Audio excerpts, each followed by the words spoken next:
हे मेथीची पावडर घेतले, ते मेथीचे लाडू बनवायचे आता पावसाळ्यामध्ये खूप अच्छा, चांगले असतात, ओके, पौष्टिक. बरोबर. तर ते जरा 4 दिवस ना हे पिठामध्ये तूप घालून ठेवायचं आहे.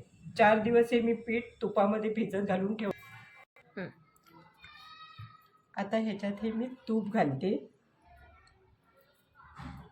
अगदी भरपूर तूप याला लागतं जरा, तर त्याचा कडवटपणा जरा निघून जातो.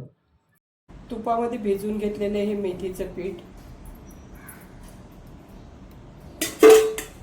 एक भाजून घेतलेलं गव्हाचं पीठ,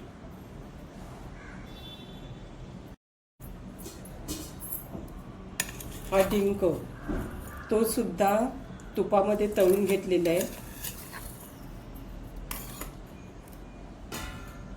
हे सुकं खोबरं ते सुद्धा भाजून घेतलेलं आहे.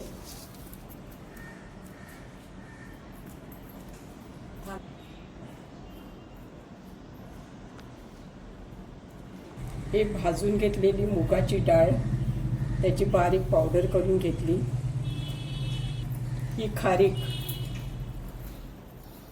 ड्रायफ्रूट खारीक, ती पण बारीक करून घेतली.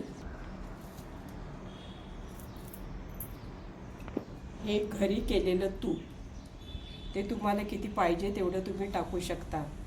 गूळ, तो सुद्धा तुम्हाला किती पाहिजे तेवढाच तुम्ही टाकू शकता.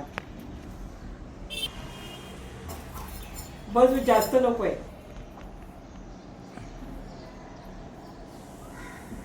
आता सगळं व्यवस्थित मिक्स करून घ्यायचं आणि नंतर ड्रायफ्रूट टाकायचे. नाहीतर काय, हे जरा मध्ये मध्ये जरा असा गूळ, त्याचे खडे